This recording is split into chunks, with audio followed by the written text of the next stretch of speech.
So this video is about Wilmington Panic Night 3, but I didn't say much of the video about Night 2.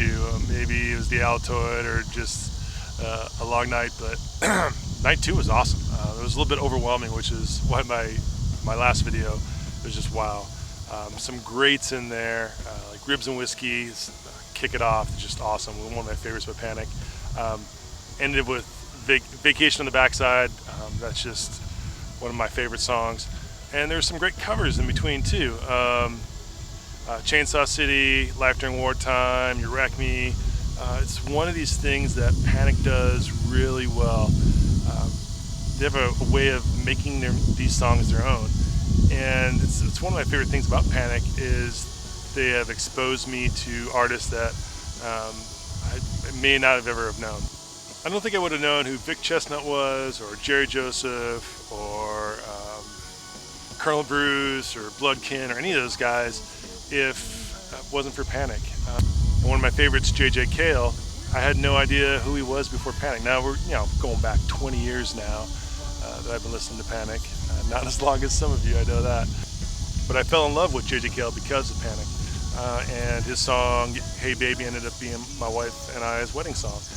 So it's just great that you have not just enjoyment of Panic's music themselves, but you can also, they can bring in other artists and other groups and help you appreciate them as well. There's a story, I don't know how true it is, but it's something along the lines of when Panic started covering J.J. Cale songs, that his sales boosted up.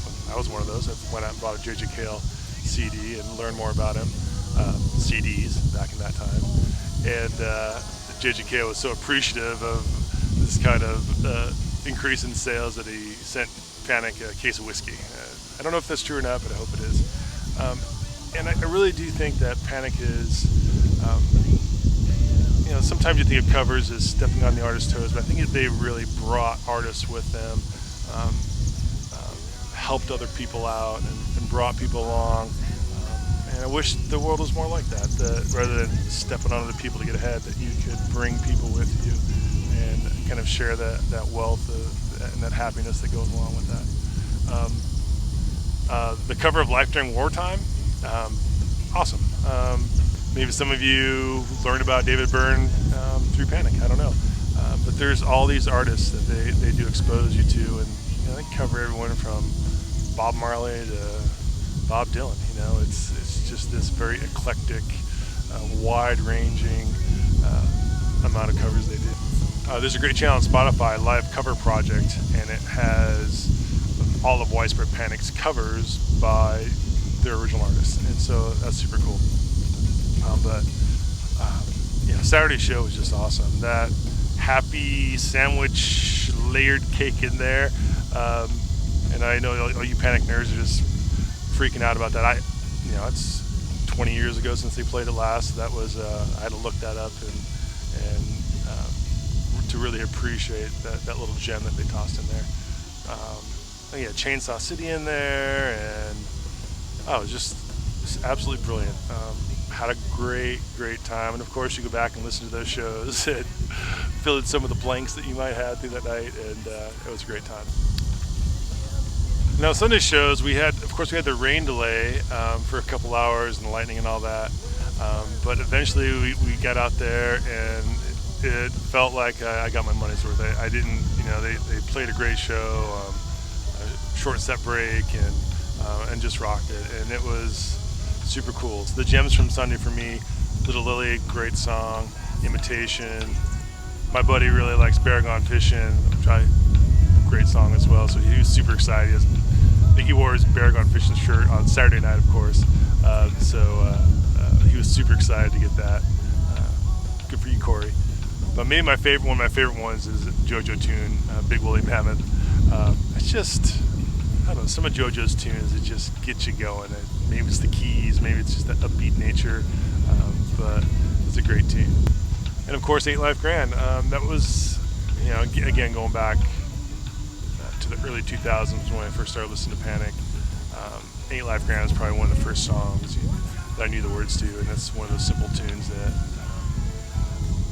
you can really catch on to, and I just remember those early Panic shows at Red Rocks we went to that it was probably a Sunday and it's nice and sunny out and we're sitting in the stadium and just hearing that song. It's just one of those feel-good songs that I've enjoyed ever since. And it's just a great tune. And of course, toward the end, we get Traveling Light. So, another cover tune that I've come to enjoy from Widespread Panic, and they just have their own take on it. I don't know if Panic does things better than the original artist, or is it just that the familiarity with the tunes that just makes it more comfortable to me, or it's what I expect of that song now when I hear it, despite Eric Clapton's version or obviously J.J. Cale's version. So all in all, a great show. Had some great friends out, and it's just great to see all of them and have them on the boat and share this with them. On the sailing side of things, we've had some engine troubles. I mentioned in the first Wilmington video that we did that we limped to the show with our dinghy pushing us along, and got there and we got back the same way. And I'm still having trouble finding a diesel mechanic in Wilmington. They're backed up 6 and 8 weeks. I had a guy out working, and he just kind of gave up. He replaced the head gasket, and then he could not get the engine started, so he pieced out. So if anyone in Wilmington knows a diesel mechanic, that get out to me and help me out, that'd be appreciated. If you like the videos, please like and subscribe so you can get updates when we post new videos. Hopefully we can get the engine fixed and you can actually see us out sailing. Thanks for watching.